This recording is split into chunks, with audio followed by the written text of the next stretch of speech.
Emotional Resilience 101, Lesson 4. How to stop negative self-talk and reduce the intake of negativity. In the last video, I shared some tools to release negative emotions. In this video, I'll be talking about how to stop negative self-talk and how to reduce the intake of negativity. If you can imagine an image of yourself filled with plus signs representing the positive emotions and negative signs representing the negative emotions, you can get a pretty good idea of where you're at emotionally.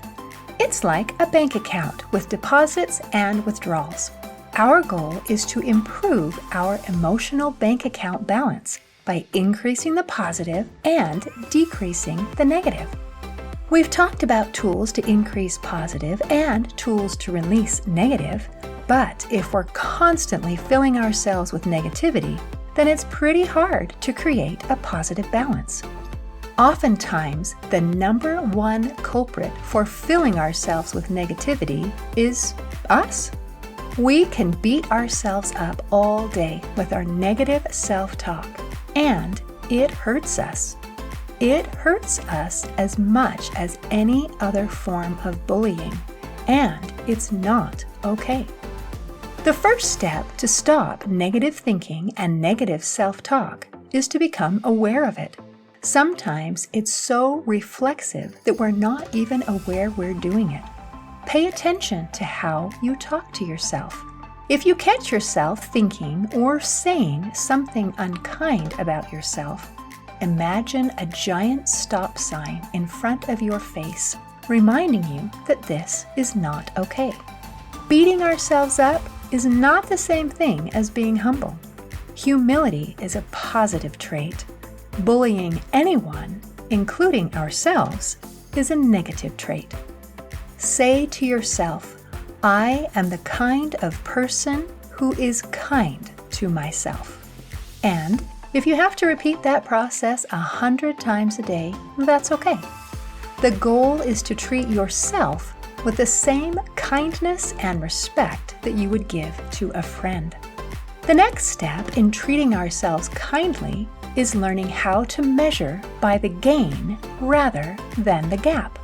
In Dan Sullivan's book, The Gap and the Gain, he explains that we all have ideals, things that we'd like to achieve or become, and then there's the reality of where we actually are. If we measure ourselves by the gap between where we are and our ideal, we are miserable and we feel like failures. But if we measure the gain between where we started and where we are now, we feel accomplished and successful. Pay attention to how you feel. When something makes you feel miserable, that's not helping you, and it's increasing those stress hormones. When we feel happy and productive, that increases the feel-good chemicals in our body. We become happier and less stressed when we measure ourselves and others in the gain rather than the gap.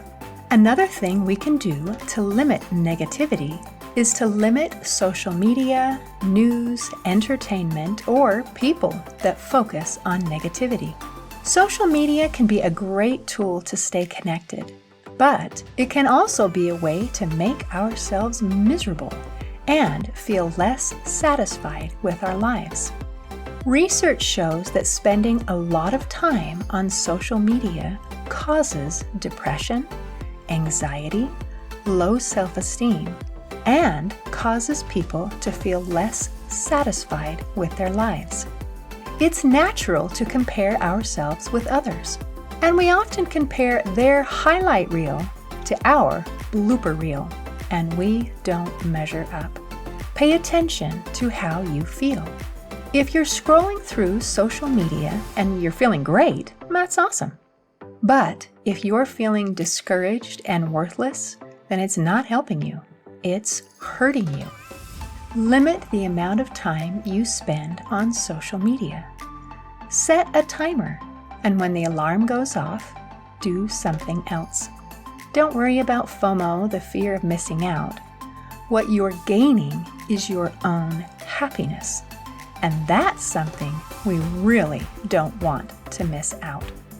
You can find more tools to reduce the intake of negativity and increase confidence and self-esteem on the Hope for Healing website at hopeforhealingfoundation.org. In the next lesson, I'll be explaining how we can be happier and healthier by nourishing the brain and healing the gut. Please watch the next video.